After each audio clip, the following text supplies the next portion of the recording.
Ça fait presque un mois que je suis pas partie avec mon van, le petit Louis en vadrouille. Ça me manque. Alors, entre les actions nature, les vacances scolaires, la météo suisse, ils annoncent de la pluie tous les jours. C'était déjà pareil la semaine passée et ça va être pareil la semaine prochaine. Donc, autant vous dire que mes envies d'aventure, d'exploration et tout, de partir loin, bah, ça va pas le faire parce que si je suis confinée toute la journée dans mon van, c'est pas le but, hein. Autant que je bosse à la maison sur mon ordinateur. Mais je vais quand même partir dans le Jura 2 jours, histoire de décompresser, de me faire du bien, et puis de me reconnecter un petit peu à la nature. J'en ai vraiment besoin. Donc je vais pas faire beaucoup de kilomètres. Comme ça, s'il fait vraiment très mauvais, bah, je pourrais rentrer. Je vais partir dans le Jura.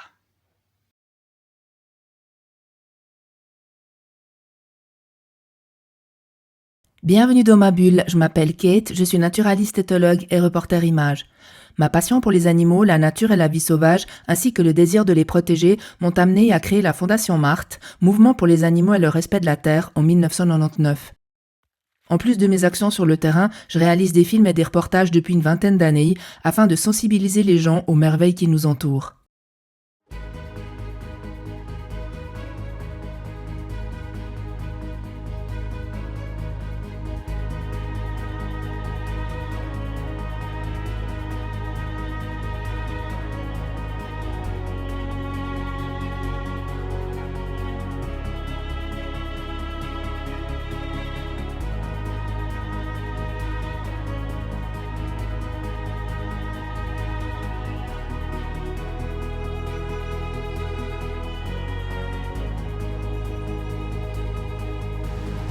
Le soleil et la pluie jouent à cache-cache sans arrêt, mais je suis quand même contente d'être ici.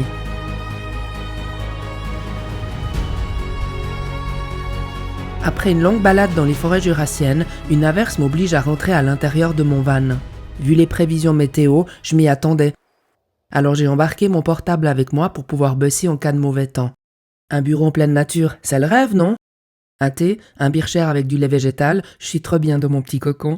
Depuis les dernières modifications que j'ai effectuées dans mon van, dont une table bien plus pratique que celle d'origine, il ne peut pas être plus cosy et pratique. Je privilégie toujours la discrétion, mais là, j'en pouvais plus de tout ce gris, alors j'ai mis des nouvelles housses et je m'y sens encore mieux. Je suis trop contente du résultat. Et toi, t'en penses quoi? Ce soir, le vent redouble d'intensité et il y a des rafales à plus de 70 km/h dans la région. Ça promet pour cette nuit. Ça souffle. Ça souffle énormément. Je pense que je vais avoir de la peine à dormir, là. J'ai la tente de toit qui vibre. Mais je pense que si j'avais un van plus haut, bah, ce serait encore pire, j'aurais encore plus de prise au vent, je crois. Pourtant, je suis quand même un peu protégée, là, mais bon. Je vais tester cette nuit pour la première fois un petit matelas que j'ai acheté pas cher, qu'on gonfle normalement avec le pied, mais le problème qu'il y a, c'est que bah, il est compliqué à glisser sous le matelas.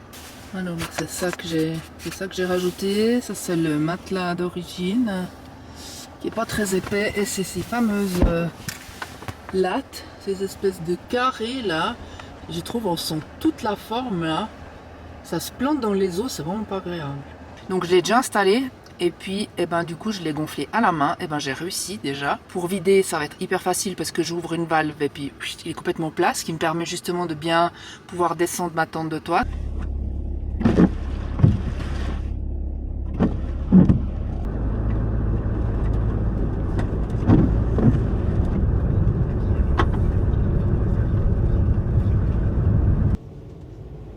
Bon, cette nuit, j'ai pas très bien dormi parce qu'il y avait beaucoup de vent, donc ça brassait pas mal.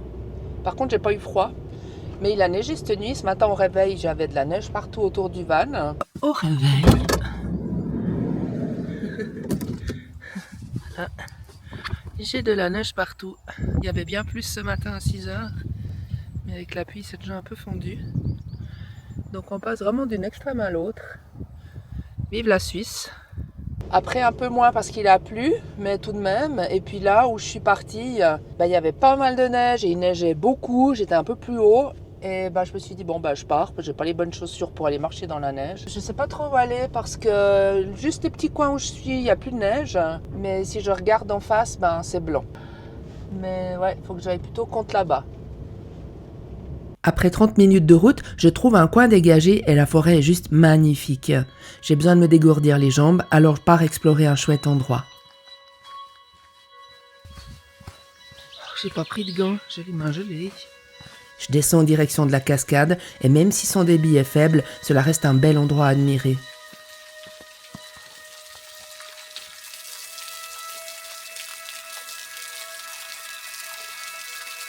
Je longe le lit de ce ruisselet et je m'émerveille du décor qui m'entoure. Ces falaises sont juste splendides.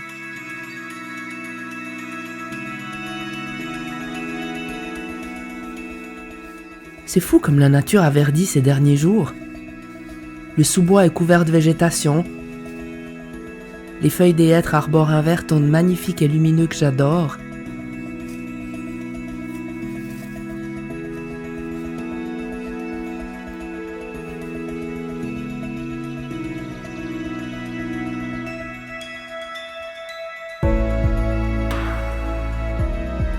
Vraiment, ça me change du manteau blanc de ce matin, et je préfère, surtout en cette saison.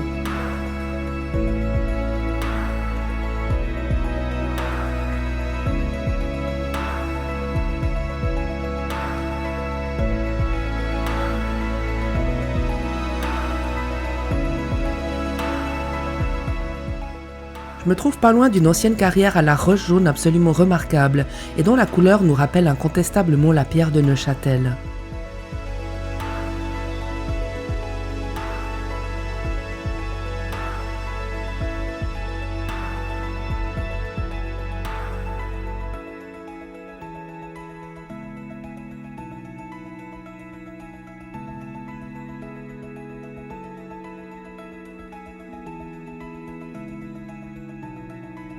Ce lieu est très connu des passionnés de botanique car il propose une multitude d'espèces telles l'anémone pulsatile qu'on peut voir plus tôt dans la saison ou encore 9 espèces d'orchidées.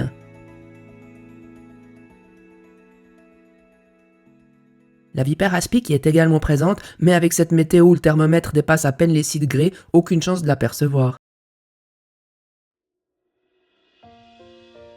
Sur la route du retour, j'en profite pour m'arrêter près d'un coin que j'adore. Pour y arriver, je dois traverser une splendide forêt.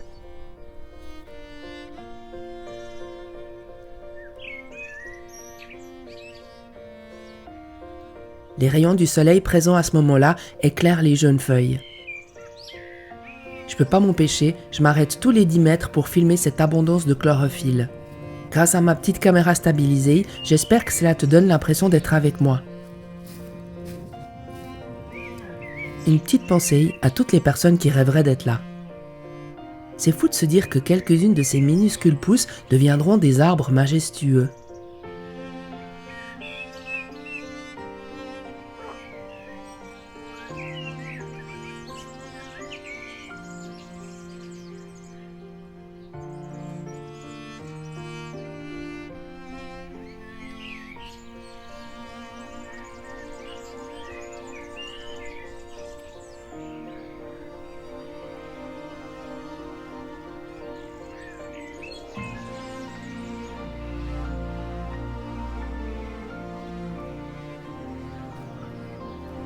Après quelques kilomètres de marche à travers bois, j'arrive enfin au marais. Une petite merveille, comme un petit cocon bien protégé et peu fréquenté.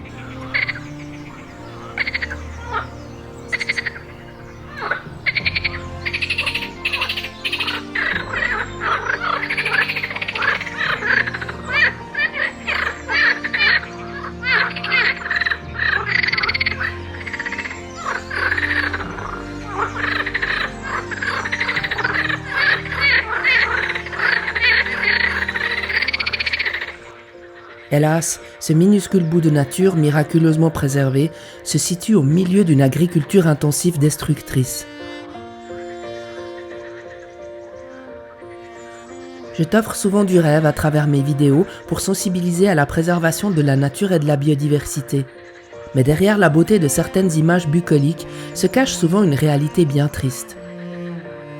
Je trouvais important de le mentionner car les biotopes sont en chute libre partout dans le monde, à commencer par la Suisse dont les surfaces naturelles se réduisent comme peau de chagrin. La météo commence vraiment à se dégrader, il est malheureusement temps pour moi de rentrer, mais tandis que je longe la forêt, je ne peux m'empêcher de penser aux prochaines découvertes qui m'attendent. Alors abonne-toi pour ne pas manquer mes prochaines aventures en nature. À bientôt!